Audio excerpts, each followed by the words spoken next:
देखिए ये question NEET 2024 question number 41 है। ठीक है, सेक्शन बी में। इसमें क्या है कि हमसे ये पूछा जा रहा है कि मिनिमम एनर्जी की रिक्वायरमेंट कितनी होगी, कब, जब हम एक सैटेलाइट जिसका मास कितना है एम है, किसको लॉन्च करना है, सैटेलाइट को लॉन्च करना है जिसका मास कितना है एम है, और इसको कहाँ से, अर्थ की सरफेस, अर्थ का मास कितना है एम और उसकी रेडियस कितनी है 2r है, जिसको हम लॉन्च कर रहे हैं अर्थ की सरफेस से 2r की दूरी पे लॉन्च करेंगे। तो ये बताना है इसमें हमें कितनी मिनिमम एनर्जी रिक्वायरमेंट होगी। ठीक है, क्या कहानी है देखो, जैसे यहाँ पर ये अर्थ है, ठीक है, ये क्या है अर्थ है, इसकी रेडियस कितनी है कैपिटल आर है, इसका मास कितना है कैपिटल एम है। ठीक है, इसके बाद क्या करते हैं, इसकी सरफेस पे एक सैटेलाइट, यहाँ से इसकी सरफेस यानी उसके ऊपर जाके यहाँ से सैटेलाइट को लॉन्च करना। ठीक है, सैटेलाइट को लॉन्च करना है, कहाँ पे लॉन्च करना है, इसकी सरफेस से, ये आर है, इसकी डबल, यानी ये डिस्टेंस कितनी है 2r है, ये अर्थ की सरफेस से। और जो सैटेलाइट है, सैटेलाइट यहाँ पे जो था और यहाँ पहुँचा, यही सैटेलाइट है, इसका मास कितना है स्मॉल एम है। ठीक है, तो क्या होगा अगर इसको हमें यहाँ लॉन्च करेंगे तो ये इसके चारों ओर से घूमेगा। ठीक है, तो ये कुछ कहानी ऐसी हो जाएगी। ठीक, सारी डिस्टेंस बराबर होंगी, तो यही हमसे पूछा है। तो इसको जब लॉन्च करेंगे तो यहाँ पर जो आएगा, क्योंकि पहले यहाँ पे रहेगा, फिर यहाँ से इसको उठा के यहाँ पहुँचाना होगा। ये इसकी अर्थ की सरफेस कितना है 2r, ये क्या है, ये अर्थ है, और ये हमारा सैटेलाइट है। ठीक है, ये सैटेलाइट है, तो इसको यहाँ से यहाँ लेके जाएंगे, तो इसके लिए जो वेलोसिटी यूज होगी वो वी नॉट, जिसको हम कहेंगे, इसकी जो ऑर्बिट बन जाएगा, क्या बन जाएगा ऑर्बिट, तो इसको हम कहेंगे ऑर्बिटल वेलोसिटी कहेंगे। क्या कहेंगे, ऑर्बिटल वेलोसिटी। देखो एक तो हमें याद होना चाहिए ऑर्बिटल वेलोसिटी, दूसरा नहीं याद तो इसके लिए क्या करेंगे, जो इसका ग्रेविटेशनल फोर्स है, इसका, ये सैटेलाइट और जो हमारे पास अर्थ है, इनके बीच जो ग्रेविटेशनल फोर्स लग रहा है, ये इसके सेंटीमीटर फोर्स के बराबर होना चाहिए। तो इस केस में क्या आएगा, हमारे पास ग्रेविटेशनल फोर्स बराबर होना चाहिए सेंटीमीटर फोर्स के। तो यहाँ से हमारे पास क्या निकल के आ जाएगी, ऑर्बिटल की वेलोसिटी आ जाएगी। तो ग्रेविटेशनल फोर्स कितना होगा जी, और सैटेलाइट का मास कितना है स्मॉल एम है, और यहाँ पर अर्थ का मास कितना है कैपिटल एम है। और क्या करोगे, इनके बीच की दूरी, यानी ये क्या आएगा, ये जो पॉइंट है इसके सेंटर से लिया जाएगा, सेंटर से, तो ये आर है, तो ये भी होगा क्या, ये भी आर होगी। ठीक है, तो ये आर और ये आर, तो यहाँ से यहाँ तक की दूरी जो होगी कितनी हो जाएगी, ये जो डिस्टेंस हो जाएगी वो 3r हो जाएगी। ठीक, यही दूरी ली जाएगी 3r का होल स्क्वायर। ग्रेविटेशनल फोर्स क्या होता है, ग्रेविटेशनल फोर्स होता है दोनों के बीच, जी होगा, जी के बाद इसका और इसका मास, फिर उसके बाद इन दोनों के बीच की डिस्टेंस, जो अर्थ है इसके सेंटर से डिस्टेंस ली जाएगी। ठीक है, तो यहाँ पर ये 3r² हो जाएगा इज इक्वल टू, और जो हमारे पास सेंट्रीफ्यूगल फोर्स होगा वो क्या होगा, इस ऑर्बिट का मास, ठीक, इसके बाद इसमें जो वेलोसिटी है vr डिवाइड बाई, ये क्या करोगे, इनके बीच की दूरी, ये कितना हो जाएगा 3r। ठीक है, ये भी दूरी वही रहेगी, सेम रहेगी दूरी। अब यहाँ से इसको काट दोगे तो एक बार कट जाएगा, यहाँ से इनको उड़ा दोगे कट जाएगा, तो यहाँ से जो वी नॉट है वो कितना आ जाएगा, वी नॉट की वैल्यू आ जाएगी जी एम। ठीक, सॉरी ये स्मॉल एम कटेगा, कैपिटल एम नहीं कटेगा, ये कैपिटल एम आएगा, क्या आएगा कैपिटल एम, अर्थ का मास बचेगा, जो सैटेलाइट उसका मास कट जाएगा, ये क्या हो जाएगा 3r हो जाएगा। ठीक, यहाँ से हमारे पास पता चल गई क्या है, ये हमारे पास जो आ गई ऑर्बिटल वेलोसिटी आ गई, क्या आ गई, ऑर्बिटल ऑर्बिटल वेलोसिटी। ठीक है, अब इसके बाद क्या है, क्योंकि हमें क्या निकालना है, मिनिमम एनर्जी रिक्वायरमेंट। तो मिनिमम एनर्जी क्या आएगा, मिनिमम एनर्जी जो होगी, कितना चेंज है एनर्जी में, वही हमारे पास मिनिमम एनर्जी है। तो ई फाइनल माइनस ई इनिशियल, यही हमको निकालना है। ई फाइनल और ई इनिशियल का डिफरेंस ही निकाल के हमें बताना है। चलो, तो ये हमने क्यों निकाला अभी समझ में आ जाएगा। देखो, अब जब यहाँ पर सैटेलाइट होगा, यहाँ पर इस जगह पर, तो यहाँ पर कोई भी वेलोसिटी नहीं होगी, इस पॉइंट पे कोई भी वेलोसिटी नहीं होगी। तो इस केस में जो हमारे पास ई इनिशियल होगी, क्या होगी, ई इनिशियल, यहाँ पे देख लो, ई इनिशियल क्या होगा, ई इनिशियल जो होगा वो हमारे पास, क्योंकि यहाँ पर कोई वेलोसिटी नहीं तो यहाँ पर काइनेटिक एनर्जी तो जीरो होने वाली है। Kinetic energy plus potential energy होती है, ठीक है। लेकिन काइनेटिक एनर्जी जीरो होगी क्योंकि यहाँ पर सैटेलाइट रखा हुआ है, यहाँ पर वेलोसिटी जीरो होगी। तो वेलोसिटी जीरो होगी तो क्या होगा, काइनेटिक एनर्जी जीरो होगी, वेलोसिटी जीरो होने की वजह से। अब यहाँ पर देखो, हमेशा याद रखना इसको, यहाँ से यहाँ पर हम आ रहे हैं स्टॉप से, तो काइनेटिक एनर्जी नेगेटिव लेंगे। क्या कौन से लेंगे, निगेटिव। कितना आ जाएगा, क्योंकि इसको पहले तो अर्थ की सरफेस पे आना होगा ना, अर्थ की सरफेस वन में जो काइनेटिक एनर्जी यूज हुई वो क्या आएगी, निगेटिव आएगी। और कितना आएगा, जी एम, ठीक है। काइनेटिक एनर्जी जी एम, यानी इसका मास अर्थ का और सैटेलाइट का मास से, पहले सैटेलाइट इनिशियल यहाँ पे था ना, उसके बाद हमने यहाँ पहुँचाया है, ये एम आ जाएगा। डिवाइड बाई क्या होगा, यहाँ से यहाँ तक जाने में कितनी डिस्टेंस यूज हुई है, आर, ठीक। ये हमारे पास आ जाएगी। तो ये क्या आ गई, ई इनिशियल। ई इनिशियल कितना आ गई, माइनस का जी कैपिटल एम और small M divide by R. एक इक्वेशन ये बन गई। देखो ये समझ में आना चाहिए, जल्दी में करके चले जाएगा कोई मतलब नहीं, समझ में आ जाएगा तो अगला क्वेश्चन गलत नहीं होगा। अब यहाँ पे देखो, इसके बाद हमने क्या किया, इस सैटेलाइट को यहाँ पहुँचा दिया, इस सैटेलाइट को यहाँ पहुँचा दिया। तो इससे क्या हुआ, यहाँ पर जो फाइनल एनर्जी आएगी, जो फाइनल काइनेटिक एनर्जी आएगी वो क्या आएगी, वो हमारे सॉरी फाइनल एनर्जी जो आएगी वो kinetic final plus potential final, ठीक है। फाइनल, यहाँ पर दोनों इनिशियल थे, इसको आई से कर दो जिससे याद रहे, इनिशियल, ये भी इनिशियल। अब यहाँ पे देखो, यहाँ पे वेलोसिटी कितनी है, वेलोसिटी तो यहाँ पे मिल गई ना वी नॉट, तो काइनेटिक एनर्जी क्या होगी, हाफ मास ऑफ सैटेलाइट तो होगा ही, और हमारे पास जो ये एनर्जी निकल के आई है कौन सी है, ये एनर्जी हमारे सॉरी, ये जो वेलोसिटी है ये कौन सी, ऑर्बिटल वेलोसिटी, जो कि हमको चाहिए यहाँ पर एम वी स्क्वायर, तो वी नॉट का स्क्वायर, ठीक है। इसके बाद क्या होगा, माइनस पोटेंशियल एनर्जी, इसको हम क्या कर रहे हैं, इसको यहाँ से उठा के यहाँ तक लेके जा रहे हैं, क्योंकि सेंटर से लेके यहाँ तक जाना होगा। तो क्या आएगा, ये हमारे पास आ जाएगा G capital M small M divide by किससे करोगे, थ्री आर से। थ्री आर क्यों लगी, क्योंकि यहाँ से लेके यहाँ तक की डिस्टेंस मानी जाएगी, यहाँ से यहाँ तक की। ये टू आर कहाँ से आया, क्योंकि इसमें लिखा हुआ है कि जो एल्टीट्यूड है वो कितना है, टू आर है। एल्टीट्यूड का मतलब है हाइट दी गई है, ठीक। अब इससे चलो ये वी नॉट के उठा के यहाँ से रखो, वी नॉट के लिए उठा के यहाँ से रखोगे तो कितना आ जाएगा, यहाँ से हमारे पास half G capital M small M divide by ये कितना आ जाएगा, थ्री आर आ जाएगा, ठीक। ये थ्री आर आएगा, ये हमने वी स्क्वायर की वैल्यू यहाँ पे रख दी है, ठीक है। अब यहाँ पे देखो माइनस ये कितना आ जाएगा, G capital M small M divide by three R, ठीक। अब यहाँ से दिख ही नहीं रहा, तो थोड़ा नीचे कर देते हैं, ठीक है। एक मिनट,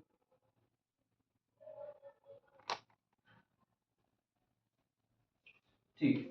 अब यहाँ से एलसीएम ले लो, कॉमन ले लो पहले, तो सबसे पहले जब कॉमन लोगे तो ई फाइनल कितना आ जाएगा, ई फाइनल जो हमारे पास आएगा, यहाँ से क्या कॉमन लेना है, यहाँ से हम कॉमन लेंगे G M by three R common ले लें, G M by three R जब कॉमन लोगे तो यहाँ पे कितना बचेगा, यहाँ पर बचेगा हाफ, यहाँ पर बचेगा वन, ये हाफ बचेगा, यहाँ पर वन बचेगा, तो माइनस का क्या बच जाएगा, माइनस का हाफ बच जाएगा। तो माइनस का हाफ बचेगा तो इसको मल्टीप्लाई कर देंगे तो कितना आ जाएगा, सिक्स आर आ जाएगा। ई फाइनल कितना आया, ये आया। अब हमें क्या निकालना है, इन दोनों का difference, E is equal to कैसे आ जाएगा, ई फाइनल कितना है ये रखो, माइनस का six G M small M, ये सिक्स आर, फिर उसके बाद क्या आएगा माइनस, ठीक है। तो ये तो हमारे पास आ गया ये। अब इसके बाद ई इनिशियल कितना निकाला था, ई इनिशियल हमने ये निकाला था, इसको उठा के यहाँ पर रखो, जब इसको यहाँ पे लाओगे तो ये माइनस है, यहाँ पर भी माइनस है, ये माइनस इसको क्या कर देगा, प्लस कर देगा, तो कितना आ जाएगा, G capital M small M divide by three R, ठीक है। सॉरी आर आएगा केवल, कितना आ रहा आर, ये आर है ना, क्योंकि इसको यहाँ से यहाँ तक ले जाने में इनिशियल तो इतनी पोटेंशियल एनर्जी लगी ना, तो यहाँ से delta E is equal G M small M divide by क्या करोगे, यहाँ से आर भी कॉमन ले लो, ब्रैकेट में क्या बचेगा, माइनस का वन बाई सिक्स प्लस का 1। सॉल्व कर लेंगे तो कितना आ जाएगा, यहाँ से हमारे पास आ जाएगा G capital M small M divide by R, अंदर बचेगा 6 माइनस 1 डिवाइड बाई 6। ये हमारे पास आ जाएगा 5 G small M capital M divide by 6 R. Option हमारा क्या आ जाएगा, पहला ऑप्शन आ जाएगा। ठीक है। दूसरी बात देखो, यहाँ पर नहीं दिख रहा,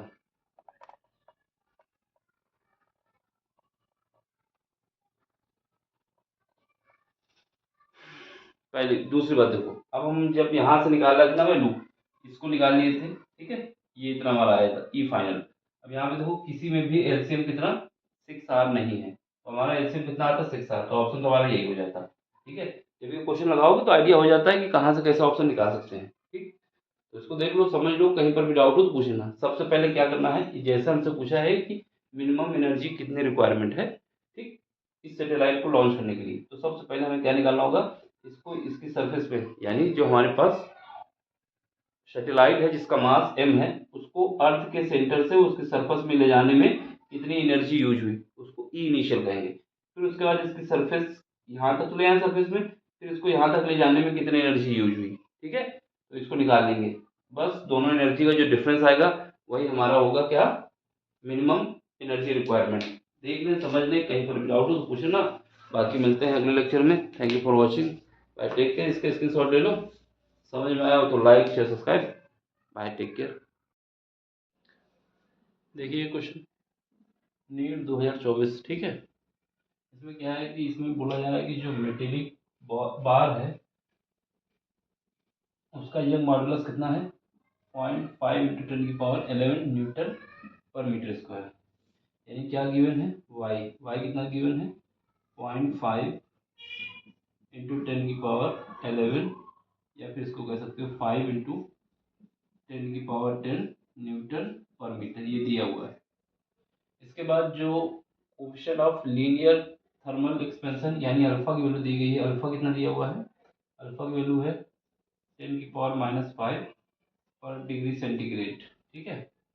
इसके बाद जो लेंथ है, जो हमारे पास बार है मेटेलिक, उसकी लेंथ कितनी है, 1 मीटर है, ये दिया हुआ है 1 मीटर। क्रॉस सेक्शन एरिया, जैसे हमारे पास कोई छड़ होती है, ये बार है, ये वाला जो पार्ट होता है ना, ये क्रॉस सेक्शन एरिया होता है। क्या होता है, क्रॉस सेक्शन एरिया,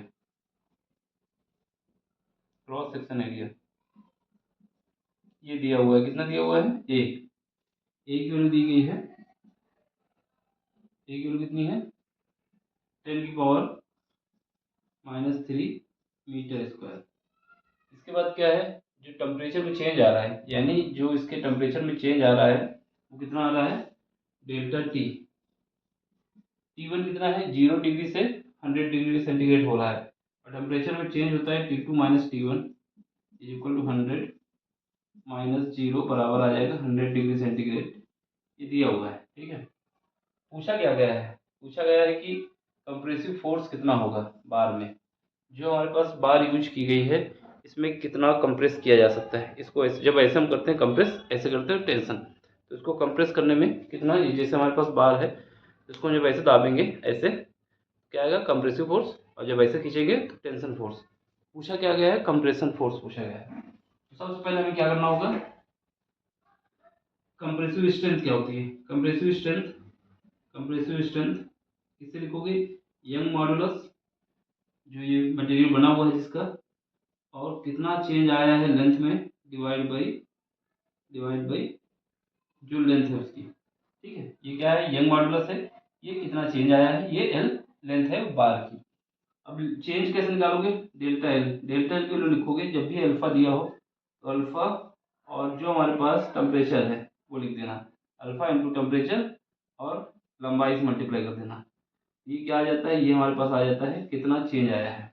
अब डेल्टा एल की वैल्यू यहाँ पुट कर दो, तो यहाँ से हमारे पास compressive strength is equal to आ जाएगा वाई, डेल्टा एल की वैल्यू ये रखोगे, डेल्टा एल बराबर ये है अल्फा डेल्टा टी, और इसके बाद एल है, क्या है, एल है डिवाइड बाई एल है। यहाँ से एल से कट जाएगा, तो यहाँ से हमारे पास ये पता चल जाएगा कि कंप्रेसिव स्ट्रेंथ जो है वो कितनी है, वाई अल्फा डेल्टा टी। ये फार्मूला हमें याद होना चाहिए। ठीक है। बात आती है कंप्रेसिव स्ट्रेंथ है, फोर्स की बात आती है। Compressive force F is equal to क्या होगा, कंप्रेसिव फोर्स CF कह दें या F कह दें, कंप्रेसिव फोर्स है ये, ठीक है। कंप्रेसिव फोर्स हो क्या होगा, जितनी कंप्रेसिव स्ट्रेस है उसको क्रॉस सेक्शन एरिया से मल्टीप्लाई कर दिया जाए, ठीक है। अब ये तो हम निकाल ही चुके हैं, कितना है y, इसके बाद अल्फा है, फिर डेल्टा t है और क्रॉस सेक्शन एरिया a है। सारी वैल्यू पुट कर दो। एक तो ये फार्मूला अगर याद होता तो सीधे निकाल लेते, कुछ याद करने की जरूरत नहीं, बस ये याद होता क्वेश्चन हो जाता, ठीक है। अब ये याद नहीं है तो ये हमें करना पड़ेगा। चलो वैल्यू पुट करो यहाँ पर एफ इज इक्वल टू कितना आ जाएगा, वाई की वैल्यू कितनी दी गई है, इधर इसको लिख देते हैं यहाँ पे, Y sorry F is equal to Y कितना दिया हुआ है, वाई की वैल्यू दी गई है हमारे पास ये 5 इंटू 10 की पावर 10, ठीक है। अल्फा की वैल्यू ये दी गई है 10 की पावर माइनस का 5। इसके बाद डेल्टा टी कितना आया है, ये 100 आया है, कितना है 100। इसके बाद क्या है ए कितना है, ए हमारे पास दिया हुआ है 10 की पावर -3, 10 की पावर -3। बस सॉल्व कर लो, ये कितना है 5 है, ये 3 है, 8 हो जाएगा। ये कितना हो जाएगा 10 तो 12 हो जाएगा, 12 में से 8 जाएंगे, कितने बचेंगे 4 बचेंगे। और क्या है 5 इंटू 10 की पावर 4, इसको लिख सकते हो 50 इंटू 10 की पावर 3 न्यूटन, क्योंकि फोर्स की यूनिट होती है न्यूटन। तो ऑप्शन कौन सा आएगा, ऑप्शन नंबर सेकंड आ जाएगा, ठीक है। सिंपल सा क्वेश्चन है। देखो ये प्रोसेस इस वजह से सब बताया हमने कि अगर कोई फार्मूला नहीं याद होता तो ऐसे निकाला जाता है, ठीक है। सबसे पहले हमने क्या बताया कि कंप्रेसिव स्ट्रेंथ क्या होती है। कंप्रेसिव स्ट्रेंथ जो है हमारे पास क्या है, यंग मॉड्यूलस ऑफ जो मटेरियल है उसका यंग मॉड्यूलस कितना चेंज आया लेंथ में डिवाइड बाई एल। कभी भी अल्फा दिया हो तो एलोंगेशन या चेंज इन लेंथ कितना कैसे निकालते हैं, alpha into temperature into L. तो यहाँ से इसको पुट किए, फिर उसका सब वैल्यू पुट किए, फिर ये फार्मूला हमने याद कर लिया, याद कर लेंगे। अगर कंप्रेसिव स्ट्रेंथ पूछता है तो ये फार्मूला याद रखना है, बस जो पूछेगा मैं आंसर दे देना है। तो ऑप्शन हमारा ये है। बाकी कोई क्वेश्चन आपको समझ में नहीं आता टेलीग्राम में आइए, अपना क्वेश्चन भेजिए, जितनी जल्दी होगा हम सॉल्व करके आपको दे देंगे, ठीक है। किसी भी बोर्ड के हो, कोई भी एग्जाम की तैयारी कर रहे हो, फिजिक्स केमिस्ट्री मैथ कोई सा भी क्वेश्चन हो आपको नहीं समझ में आता तो टेलीग्राम में भेजना, हम इसको सॉल्व कर देंगे। इसको देख लो, समझ लो। बाकी मिलते हैं अगले लेक्चर में, अगले क्वेश्चन के साथ, ठीक है। चलो बाय, टेक केयर। देखिए ये क्वेश्चन, ये क्या है, व्हीटस्टोन ब्रिज का है और नीट 2024 में, ठीक है। 4 ऑप्शन दिए गए हैं, इसमें पूछा जा रहा है कि कौन सा ऑप्शन सही होगा, ठीक। तो देखो सबसे पहले हमारे पास व्हीटस्टोन ब्रिज की कंडीशन होनी चाहिए। क्या कंडीशन होनी चाहिए, अगर ये हमारा P है, क्या है ये P है, ये हमारा Q है PQ, और ये R है और ये वाला S है, क्या है S, रेजिस्टेंस है PQRS। तो P/R यानी ये डिवाइड बाई ये इज इक्वल टू आना चाहिए, क्या आना चाहिए ये, यानी Q डिवाइड बाई S, ठीक है, ये आना चाहिए। या फिर इसको हम अरेंज करना चाहें तो अरेंज करके ऐसे कह सकते हैं कि P/Q आना चाहिए और R/S आना चाहिए, जो भी कहें एक हिसाब से अरेंज कर लेना। वैसे हमें याद करने के तरीके ये होता है कि P divide by R, Q divide by S, ऐसे याद रखना है, ठीक है। अब देखो यहाँ पर क्या है, ये कंडीशन सेटिस्फाई होनी चाहिए। ये कितना है, ये हमारे पास 10 है, और ये कितना है, ये हमारे पास 15 है, ठीक है, इज इक्वल टू यहाँ पर कितना है, यहाँ पर 10 है, और यहाँ पर कितना है 5 है। 5 तो है, लेकिन देखो चौथे ऑप्शन में ये जो है ना, ये एस की जगह यहाँ पर डी लगा हुआ है, डायोड लगा हुआ है, यहाँ पर भी डायोड लगा हुआ है, यहाँ पर भी डायोड लगा हुआ है, यहाँ पर भी डायोड लगा हुआ है। इसका मतलब ये है कि डायोड की वैल्यू कितनी होगी, 10 होगी। कितना होगा, जो डायोड है वो 10 होगा, तभी ये बैलेंस हो सकता है। क्योंकि अगर ब्रिज बैलेंस में है, ऐसा बोला है ना क्वेश्चन में कि अगर ये बैलेंस है तब आपको ये बताना है कि इसमें कौन सा ऑप्शन सही है। इसका मतलब ये है कि जो डी लगा होगा उसको हमें 10 मानना है। आप सुनो, डायोड में क्या है, रिवर्स बायस होता है और रिवर्स और क्या कहते हैं उसको, यानी करंट फ्लो होगी कि नहीं फ्लो होगी। अगर रिवर्स हुआ तो करंट फ्लो नहीं होगी, और बायस हुआ तो फ्लो होगी। जैसे देखो यहाँ पर क्या है, ये बैटरी का पॉजिटिव टर्मिनल, कैसे पता चलता है, जो बड़ा वाला होता है वो पॉजिटिव होता है, जो छोटा होता है निगेटिव होता है। इसका मतलब यहाँ से करंट जाएगी, जब यहाँ से करंट जाएगी यहाँ पर आएगी, कुछ करंट हमारे पास यहाँ आ जाएगी, कुछ करंट यहाँ पर चली आएगी, ठीक है। इसके बाद ये जो करंट हमारे पास आ रही है ये यहाँ पर आ जाएगी, ठीक है, ये जो करंट आ रही है वो यहाँ पे आ जाएगी। इसका मतलब जो करंट की फ्लो की डायरेक्शन हमने सही बनाई है। ठीक है, अब इसको चेक करना होगा। अगर ये हमारे पास जो डायोड कभी बना हो, डायोड ऐसे कभी बना होता है, तो यहाँ पर ये जो वाला पार्ट होता है, ये वाला तीर त्रिभुज वाला, ये पी होता है और जो लाइन होती है वो एन होता है। ये कैसा जंक्शन है? पी एन जंक्शन है। अगर बैटरी का पॉजिटिव सिरा, अगर बैटरी का पॉजिटिव सिरा पी से जुड़ा है तो करंट फ्लो होगी। अगर पी से नहीं जुड़ा है, एन से जुड़ा है, तो डायोड में करंट फ्लो नहीं होगी। अब यहाँ पे देखो, यहाँ पर ये पॉजिटिव सिरा है और ये जो करंट ऐसे जा रही है, तो ये क्या है? ये पी है। इसका मतलब क्या है कि ये जो पी है पॉजिटिव सिरे से जुड़ी हुई ना, क्योंकि यहीं से तो करंट गई थी इसे, क्या है ना, यहाँ से पता चल गया कि यहाँ पर करंट फ्लो हो रही है। इसका मतलब यहाँ पर करंट फ्लो होगी, तो ऑप्शन ये हो सकता है। ठीक है, अब आगे और ऑप्शन मिला देते हैं। क्योंकि क्यों हो रहा है? क्योंकि यहाँ पर ये जो पी जंक्शन है वो हमारा बैटरी के पॉजिटिव सिरे से जुड़ा हुआ है। एक बात। अब यहाँ पे आओ, इसमें इसमें देखो, जब करंट यहाँ से फ्लो कराएंगे ऐसे जाएगी, कुछ करंट यहाँ जाएगी, कुछ करंट यहाँ जाएगी, और फिर इसके बाद यहाँ से कुछ करंट आएगी। अब ये देखो, ये क्या है? ये हमारा पी है और यहाँ पर ये क्या है? लाइन जो है एन है। ऐसे यहाँ पर लिख दो, ये पी है और ये जो है एन है। अब यहाँ पे देखो, यहाँ पर करंट क्या फ्लो हो रही है? ये हमारे एन सिरे पे जा रही है, बैटरी के पॉजिटिव सिरे से करंट एन पे जा रही है। जब एन पे जाती है तो कोई भी रिवर्स बायस होता है, वहाँ पर करंट फ्लो नहीं होती है। इसका मतलब ये डायोड काम नहीं करेगा। इसका मतलब ये ऑप्शन नहीं हो सकता। ये तो हो गया था, इसके अलावा पीछे क्लियर कोई और तो नहीं है। ये नहीं होगा, क्यों नहीं होगा? क्योंकि यहाँ पर जो एन सिरा है, पी एन जंक्शन में एन है, वो हमारे पास बैटरी के पॉजिटिव सिरे से जुड़ा है। कैसे पता चला? जब हमने यहाँ से करंट फ्लो कराई तब हमें पता चला कि ये करंट ऐसे जाएगी, कुछ भाग इसमें जाएगी, कुछ इसमें, फिर ये करंट इसमें चली जाएगी। ठीक है, जब भी बैलेंस की कंडीशन आती है तो बीच में कुछ भी लगाओ, कोई मैटर नहीं करता। ठीक है, ये भी पता होना चाहिए। तो इसका मतलब क्या हो? ये नहीं हो सकता। अब यहाँ पे आ जाओ, ये हमारा पॉजिटिव सिरा है, यहाँ से करंट जाएगी। ठीक है, यहाँ पर क्या है? यहाँ पर कुछ करंट जाएगी, कुछ करंट आ जाएगी, फिर उसके बाद करंट यहाँ पे आ जाएगी। ठीक है, अब यहाँ पर करंट आने के बाद कुछ करंट इसमें चली जाएगी, कुछ करंट इसमें चली जाएगी। ये हमारे पास कैसा था? ये हमारे पास पॉजिटिव सिरा तो था, कैसा था?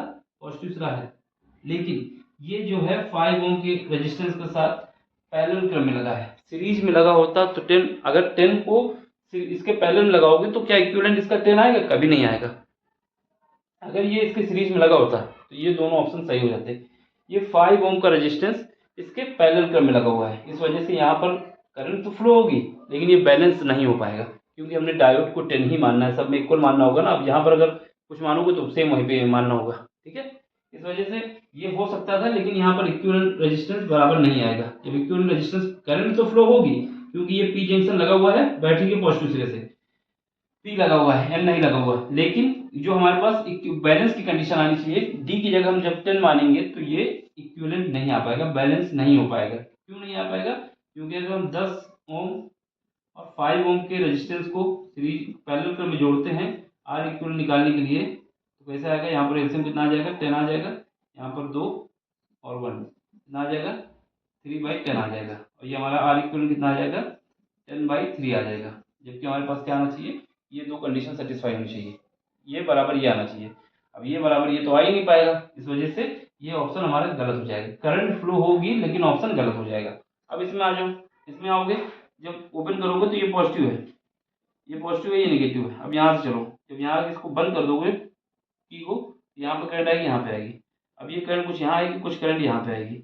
अब ये क्या है? ये एन हमारा आ गया है, ये तीर वाला त्रिभुज क्या है? पी है। इसका मतलब करंट किस में आ रही? एन में आ रही। जब करंट एन में आती है तो कोई भी करंट फ्लो नहीं होती है डायोड में। इसका मतलब ये भी गलत हो गया, तो ऑप्शन केवल एक सही है। ठीक, देखते ही समझ में आ जाना चाहिए था। बाकी देख लो, इसको अच्छा क्वेश्चन था, हो सकता है आगे भी पूछा जाए। अब अगर कोई क्वेश्चन आपको नहीं आता है तो टेलीग्राम में आना है, अपना क्वेश्चन भेजना है, जितनी जल्दी होगा हम उसको सॉल्व करके आपको दे देंगे। ठीक, इसको देख लो, समझ लो।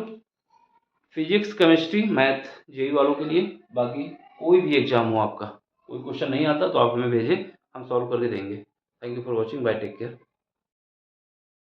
देखिए, नीट 2024, ठीक है, question number 48, section B. Section B के सारे क्वेश्चन करने होते हैं। ठीक, इसमें क्या है? दिया गया है कि दो हीटर है, एक ए है, एक बी है। ठीक, ए की जो रेटिंग है वो कितनी है? 1 किलोवाट की है। बी की कितनी है? 2 किलोवाट की है। अब इसमें दो कंडीशन दी गई हैं। पहली कंडीशन ये है कि जब इनको पहली बार में फर्स्ट टाइम सीरीज में कनेक्ट किया जाता है, और दूसरी कंडीशन क्या है? जब इनको पैरेलल कनेक्ट किया जाता है। अब आपको ये बताना है कि सीरीज में कनेक्ट करने के बाद और पैरेलल कनेक्ट करने के बाद इनकी पावर का रेशियो क्या होगा। ठीक है। देखो सबसे पहले हमें ये पता होना चाहिए जो हमारे पास पावर होती है वो क्या होता है, power is equal to V square divide by are.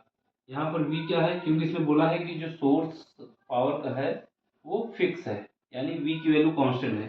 जो वी की वैल्यू कांस्टेंट है तो जो पावर है वो हमारे पास रेजिस्टेंस के इन्वर्सली प्रोपोर्शनल है। क्या है, रेजिस्टेंस के इन्वर्सली प्रोपोर्शनल है। इसका मतलब ये होगा कि जब हम रेजिस्टेंस को सीरीज में जोड़ते हैं तो कैसे जोड़ते हैं, R1 प्लस R2, ये सीरीज में होता है। और जब हम पावर की बात करेंगे तो उल्टा हो जाएगा। ठीक है, तो पावर जब सीरीज में करेंगे तो P S is equal to क्या आ जाएगा, 1/P1 प्लस 1/P2। इसको सॉल्व करना होगा पहले। तो यहाँ से क्या है, P1 कितना दिया हुआ है 1 किलोवाट, P2 कितना दिया हुआ है 2 किलोवाट। ये सीरीज का कॉम्बिनेशन है, ये 1 किलोवाट है, ये 2 किलोवाट है। तो यहाँ से जब निकालेंगे कितना आ जाएगा, यहाँ से आ जाएगा 2 एलसीएम, यहाँ आ जाएगा 2 प्लस 1 बराबर आ जाएगा 3/2। यहाँ से ये निकल आया कि जो पावर का इक्विवेलेंट आएगा सीरीज ये इसका मतलब है सीरीज में कितना आएगा 2/3, कितना आएगा 2/3। एक तो ये आ गया।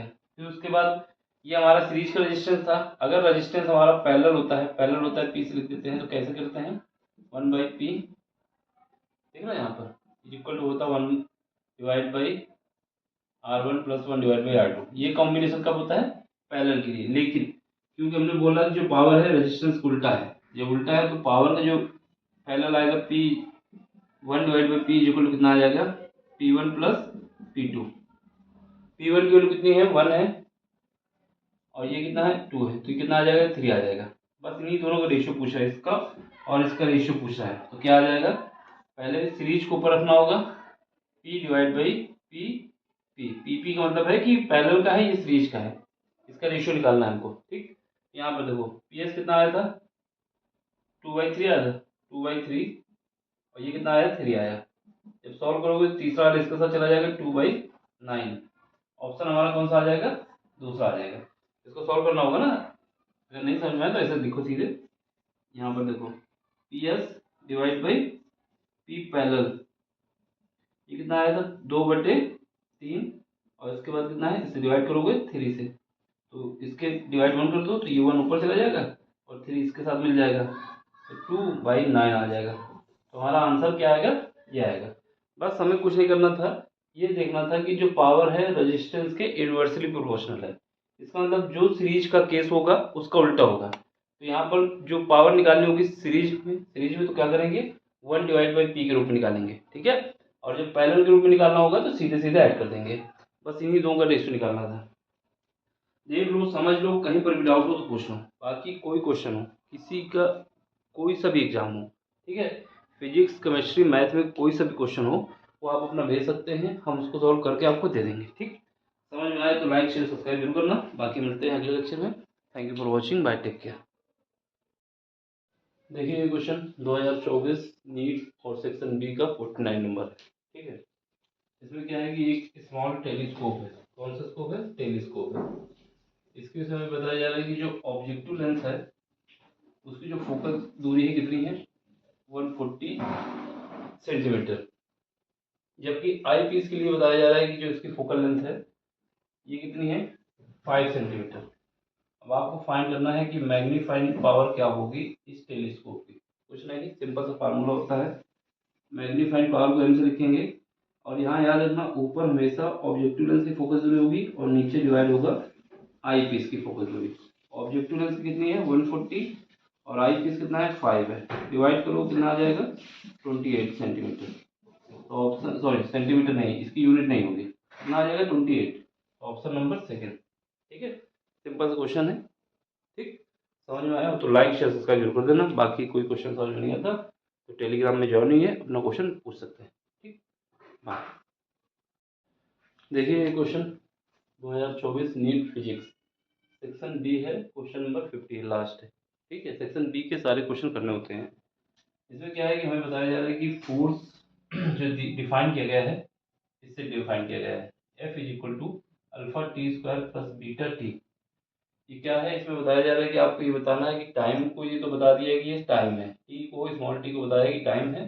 ठीक है, अब आपसे पूछा जा रहा है कि डायमेंशन लेस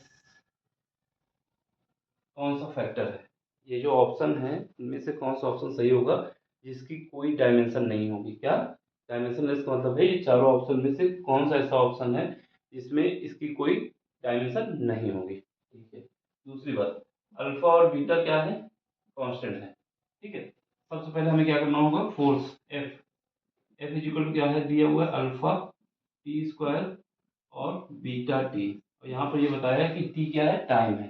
ठीक, तो हमेशा जब भी डायमेंशन लेस की बात आती है तो इसकी डायमेंशन बराबर इसके होनी चाहिए और इसकी डायमेंशन इसके बराबर। ये दोनों तभी एडिशन हो सकता है, इनका तभी एडिशन हो सकता है जब जो फोर्स की डायमेंशन है वो इस पार्ट की भी होनी चाहिए और इसकी भी होनी चाहिए। इनका इसका मतलब ये होगा कि अलग अलग डायमेंशन होनी चाहिए। इसका मतलब ये कह सकते हो कि अल्फा और T square is equal to क्या होगा, डायमेंशन के मामले में एफ, एफ हमारा फोर्स है ये डायमेंशन के मामले में। तो यहाँ से हम क्या कर सकते हैं, अल्फा की डायमेंशन निकाल सकते हैं। तो अल्फा इज इक्वल टू क्या आ जाएगा, फोर्स डिवाइड बाई टी, ये हमारा क्या है, टाइम है, टी का स्क्वायर। फोर्स, फोर्स क्या होता है, मास होता है और एक्सेलरेशन होता है, डिवाइड करोगे टाइम, टाइम टी स्क्वायर होता है। ठीक है, अब मास, मास की जो डायमेंशन होती है क्या होती है, मास की डायमेंशन को कैपिटल एम से लिखते हैं। ठीक है, ये डायमेंशन लिखने का तरीका है।